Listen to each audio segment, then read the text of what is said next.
El triunfo de Donald Trump por la Casa Blanca ha generado diversas reacciones en el mundo entero. Bolsas internacionales presentaron caídas, mientras que en el ambiente ronda incertidumbre. Queremos conversar acerca del futuro político de Estados Unidos y luego de esta victoria. Y para esto nos acompaña Alfredo Reren, analista internacional y experto de la Universidad Católica. Alfredo, muchas gracias por estar acá en EMOL TV. Andrea, gracias por la invitación.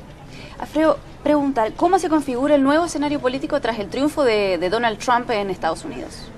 A ver, un cambio insospechado en alguna medida, era factible que ocurriera, pero sorpresivo. No estaban dadas las esperanzas, llamémoslo así, y las encuestas para que se hubiera explicado ex ante lo que sucedió efectivamente. La verdad es que si uno lo mira internamente en Estados Unidos es algo notable en el siguiente sentido. El partido republicano y Donald Trump, o Donald Trump y el Partido Republicano, obtienen una victoria electoral, política, inesperada e insospechada. Obtiene el candidato mayoría de votos populares, obtiene mayoría en el colegio electoral, obtiene la presidencia, obtiene el partido la mayoría en el Senado, obtiene el partido la mayoría en la Cámara de Diputados. Como diría un analista nacional en Chile, 5-0. El Partido Republicano le provoca un desastre al partido y al establishment del Partido Demócrata, que dio todo su apoyo, recursos de todo tipo de gobierno, con presidente, señora, en terreno, en los estados más complicados en su momento, con bastante tiempo, y la verdad es que ha sido políticamente, yo creo que es un desastre político para el Partido Demócrata, ¿ya? Esto sin contar los resultados de las gobernaciones estatales, ¿ya? Desde ese punto de vista es bastante sorpresivo dentro de Estados Unidos, pero no inesperado. Porque, a ver, Estados Unidos es una sociedad y un mundo muy variado y distinto, dependiendo de donde tú estés. Hay muchos artículos al respecto, y lo hemos visto. El noreste, ¿no?, es distinto al noroeste, al sureste, al sur profundo, al Midwest. Son mundos distintos. Y lo que vimos ayer, en realidad lo que uno ve acá, son 50 elecciones presidenciales. Hay una elección presidencial por estado. Y las dinámicas y las estructuras, organización de los partidos son distintas, ¿ya? Y en ese sentido creo que está reflejando quizás no los resultados, las encuestas de opinión pública ya existentes, está reflejando otra realidad, ¿ya?, que no la preveían y no la daban a conocer las encuestas de opinión. ¿Cuál era esa realidad? Bueno, de que efectivamente hay un cierto cambio, yo diría importante, en la opinión pública, y desde el punto de vista electoral, yo diría que es, en la literatura nuestra, en la ciencia política, es una elección crítica, ¿ya? Una elección crítica significa que introduce un realineamiento clave o básico en las preferencias electorales, ¿no? Si bien es cierto, es un resultado muy equilibrado en términos de tener, qué sé yo, 1 millón y tanto de diferencia de votos, la verdad es que no era insospechado, pero nadie se lo habría esperado, ¿ya? Un gobierno demócrata saliente, con toda la fuerza que tiene de un presidente que apoya a su candidato, su partido, como normalmente es, pierde. Y eso está reflejando cambios en la sociedad norteamericana y en distintos ámbitos y regiones, ¿ya? que enfrentan distintos problemas. Como experto, ¿cómo ve el tema de la caída de las bolsas internacionales y también el alza del dólar, que hoy día solo ni siquiera 24 horas ya de la elección se dan todos estos factores desde el punto de vista internacional? Porque bien usted mencionaba que son elecciones que está bien, son en cada estado y hay un delegado que tiene un punto sobre eso, pero ¿qué pasa en términos internacionales con el alza de Trump? A ver, bueno, todas las elecciones en todos los países más o menos tienen algún impacto a nivel internacional, político y a nivel económico. Ya es muy difícil separar lo que ocurre dentro de un país y cómo impacta hacia afuera y viceversa, ¿no? Lo que ocurre afuera y cómo. En este caso es normal que indudablemente los mercados y las bolsas que están subiendo y bajando, sean muy sensibles a este tipo de eventos por la incertidumbre del corto plazo inmediato que se crea, ¿no? Evidentemente en 2 meses o más asume una nueva administración que no se pensaba, con políticas quizás un tanto indefinidas en algún sentido, y con afirmaciones de su presidente electo un tanto poco claras, o que crean cierto grado de confusión, pero eso tiene que decantar, ¿ya? Y eso evidentemente va a decantar, y estas fluctuaciones que se producen normales, evidentemente que van a decantar y se va a tranquilizar. Es lo que normalmente sucede, uno lo puede ver con el Brexit en el caso inglés, y con una serie de eventos de esta índole que, claro, hay convulsión, es decir, pero ¿cómo? Claro, porque tú sales de la normalidad, por decirlo así, o del rango que la normalidad tiene, ¿ya? Hasta que no vuelve a su cauce normal. Sobre las políticas también de inmigrantes de los Estados Unidos y ese muro fronterizo que suena bastante y que a veces atemoriza a algunas personas, ¿qué políticas públicas se tienen que esperar desde Donald Trump, que ahora tiene un discurso mucho más apaciguado y menos agresivo que como se le vio en campaña? Bueno, ahí es un problema interesante. Ahora, el problema de la inmigración es un problema global, diríamos, hoy día, ¿no? En el caso de Estados Unidos es un problema ya de antaño, ¿ya? Que se ha visto magnificado por la inmigración histórica de los braceros mexicanos, ¿cierto? A través del Río Grande, lo digo porque he vivido en Estados Unidos 15 años y en Texas fundamentalmente. Y eso ha sido normal por procesos inmigratorios de países en Centroamérica, especialmente en Guatemala, en Honduras, en El Salvador, Nicaragua, que enfrentaron problemas graves en su momento y se producen estos pasadizos migratorios hacia el norte, ¿ya? Que son normalmente ilegales. Ahora, Estados Unidos en el tiempo esto del muro, hay muros que son reales y muros que son imaginarios. Lo que dice Trump, ya existe un muro. Actualmente, hay claro. una reja. Claro, hay una zona de división. Hay una malla, ¿ya?, de tantos metros de alto, y hay patrullas fronterizas que recorren esto 24 horas al día. Este es un muro que él dice que lo van a pagar, el costo no va a salir de Estados Unidos. Esas son sus declaraciones, digamos. Sí, son sus afirmaciones de campaña. Entre la campaña y el estar en el gobierno hay un largo camino. Hay un largo camino y son escenarios distintos. Ahora, yo creo que el muro existe, no hay para qué hacer otro nuevo, y quizás lo que hay que hacer es tener, en el caso americano, mayor control. Ahora, curiosamente, en esta misma dirección ha sido importante la comunidad hispana y las áreas geográficas donde se sitúa la comunidad hispana en algunos estados, Texas, Nuevo México, básicamente California, obviamente. Ya residente y con estadía legal de décadas, se decía que era anti-Trump, pero la verdad es que hay un cierto apoyo en esa dirección, justamente a una política inmigratoria más restrictiva, ¿ya? lo cual ha sido parte de su discurso y que yo creo que va a implementar.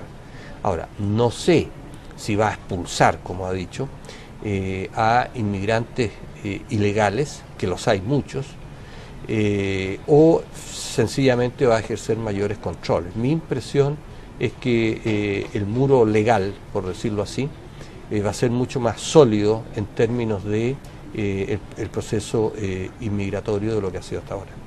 En relación al tema de campaña y puntualmente sobre esta campaña de ataques que fue bastante dura y bien cruda en relación a las campañas anteriores que se han visto en Estados Unidos, que en general tienen bastantes ataques, pero esta en particular fue muy dura.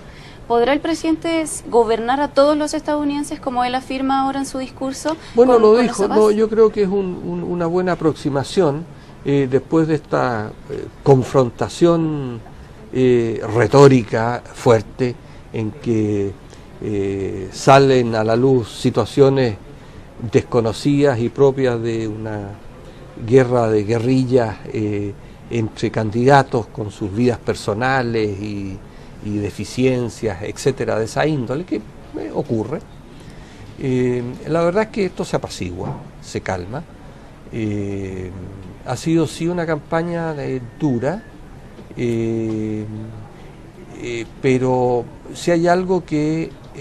a ver, aquí hay dos mundos distintos que se enfrentaron y que están enfrentados. Si uno ve los resultados, hay dos Estados Unidos en alguna medida que cortan en una serie de ejes distintos, pero que son dos, ¿ya? Uno es el mundo femenino, masculino, si uno ve los resultados electorales. Uno es el mundo más de minorías versus del blanco, el más trabajador, o el blue collar, como se dice, de ciertos sectores que han sido muy impactados económicamente por la apertura de Estados Unidos y el éxodo de empresas a otros países. Yo creo que aquí hay dos mundos que están ahí el mundo demócrata, que ya lleva sus buenos, al menos dos administraciones con el presidente Obama, y por el otro lado el mundo republicano, que tiene otra visión y que está capturando, como decíamos recién, un sentimiento preexistente pero que no se había manifestado. Uno ve algunos de los letreros en la campaña y dicen la mayoría silenciosa, y es cierto, hay algo de eso, ¿ya?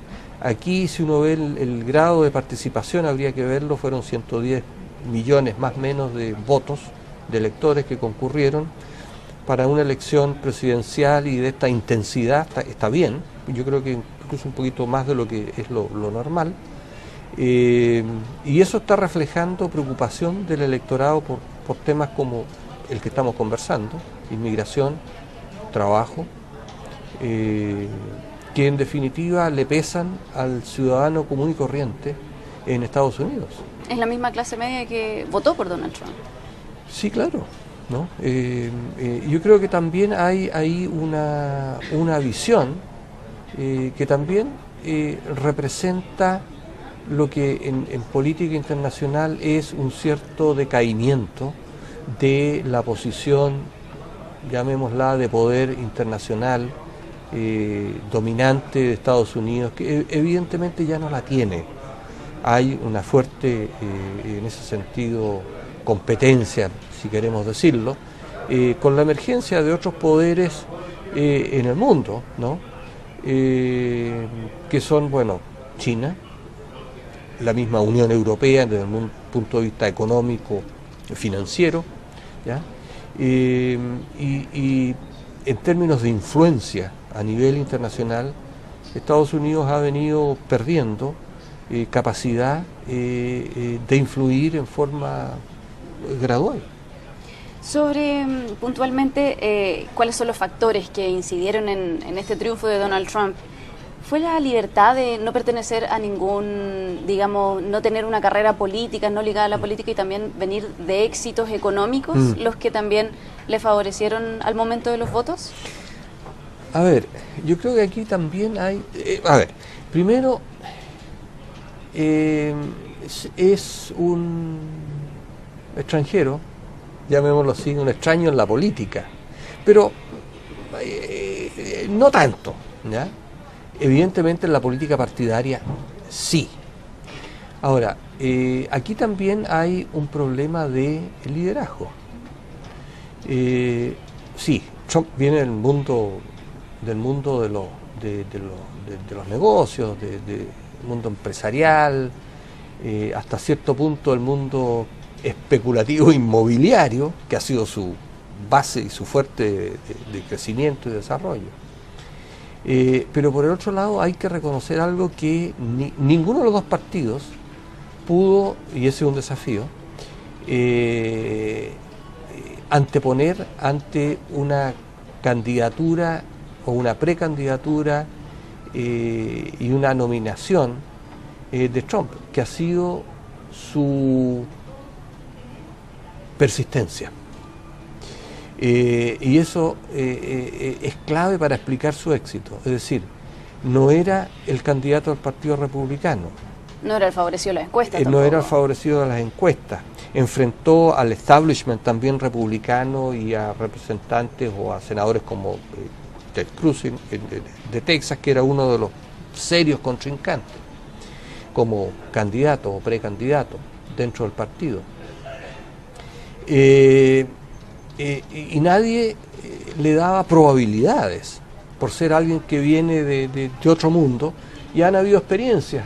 Ross Perot en algún momento fue un candidato independiente, un hombre multimillonario, y no llegó a ninguna parte, ¿ya? Porque en el sistema americano es muy difícil que una tercera fuerza independiente o un tercer partido, como puede haber sido en algún momento el partido de American Party, puede haber sido el partido de George Wallace en algún momento en los 60, ¿ya? Es muy difícil que puedan ganar votos electorales, ¿ya? Ante un colegio electoral en distintos estados. Es casi imposible. Aquí la gracia de Trump, el que él logró introducirse en el camino a la nominación dentro del Partido Republicano, desbancar, por decirlo así, a sus contrincantes dentro del partido y después seguir hacia arriba o hacia adelante contra una candidata que tenía todas las de ganar. ¿Ya? Y lo logró, yo diría, con una buena estrategia de campaña, pero con mucha fuerza en una campaña muy intensa. Claro, bastante intensa, una campaña. Sí. En que, bueno, yo creo que hay que reconocerle, yo creo que, a ver, más que un triunfo del Partido Republicano, este es un triunfo de Donald Trump y el Partido Republicano. Claro, a su persistencia y su tiempo. Llevando este tema de las elecciones en Estados Unidos a Chile puntualmente, hoy hubo declaraciones del canciller Muñoz, quien sí, mencionaba incertidumbre sobre cierta posible suspensión de tratados de libre comercio y acuerdos que tenemos con Estados Unidos. ¿Qué le parecen esas declaraciones? A ver, bueno, es parte de esta incertidumbre inicial, declaraciones previas que ha hecho el candidato en su campaña, que tienden a reincentivar o reencantar la economía norteamericana, que está bastante desmedrada en términos de crecimiento, no tanto, pero desempleo, reubicación, los tratados. Es bien curioso esto, como tendencia, uno podría comparar la actual elección de Trump con la elección del presidente Reagan en el año 80. ¿En qué sentido? A ver, yo creo que son elecciones críticas, como te decía recién. Yo creo que reflejan un reequilibrio de fuerzas electorales. Y en segundo lugar, si uno mira el modelo económico, Andrea, aquí hay un gran contraste, curiosamente, en relación a América Latina en particular y al mundo entero. Uno emerge, lo que ha sido clásico en Estados Unidos, reemerge la política proteccionista, que siempre ha sido sostenida por los demócratas. Los demócratas siempre han tenido una política proteccionista por su afinidad con el mundo sindical, con el mundo laboral, ya de protección de las fuentes de trabajo internas, ¿ya? Y Trump en estos momentos aparece formulando y planteando ideas que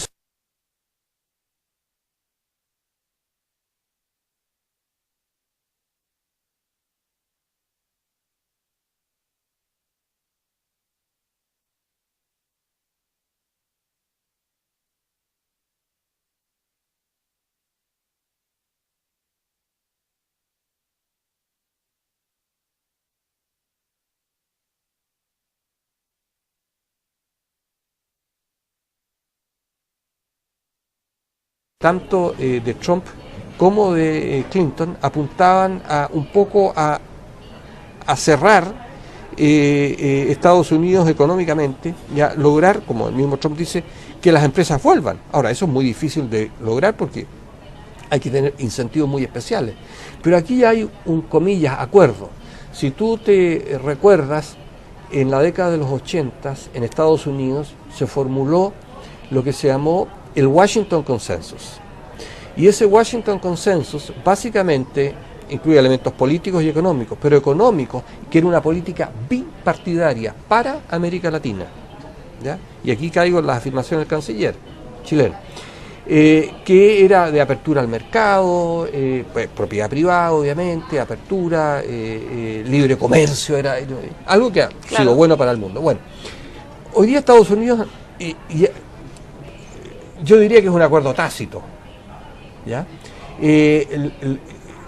Van a tener un enfoque que contradice esa política de 20 o 30 años atrás, ¿ya? Que es del Washington Consensus. Uno podría pensar que tácitamente aquí lo que tiene es un nuevo Washington Consensus que emerge del análisis de los discursos. Pero ese nuevo, digamos, que Washington Consensus, que es proteccionista, sí, y claro, que se mantendría, ¿tendría algún espacio la posible cancelación de los tratados de libre comercio? No, o en definitiva no? Y son palabras que porque los tratados son tratados. Están firmados. ¿Y los que están en proceso de acuerdo? Bueno, los que están en proceso pueden sufrir ciertos cambios.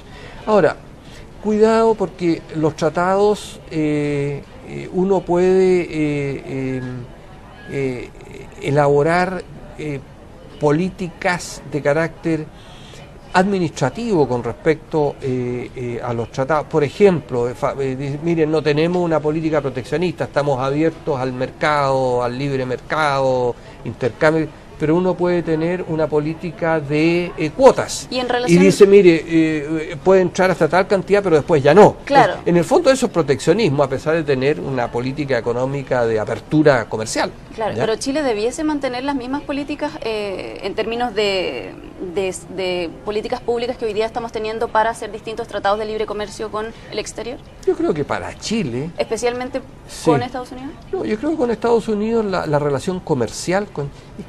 Es que Chile es en términos de mercado, de capacidad de consumo, es mínimo, digamos, para Estados Unidos, claro, pero... Es casi cero, ¿ya? Entonces, desde ese punto de vista, claro, para Chile, lo que Chile exporta y con ciertas...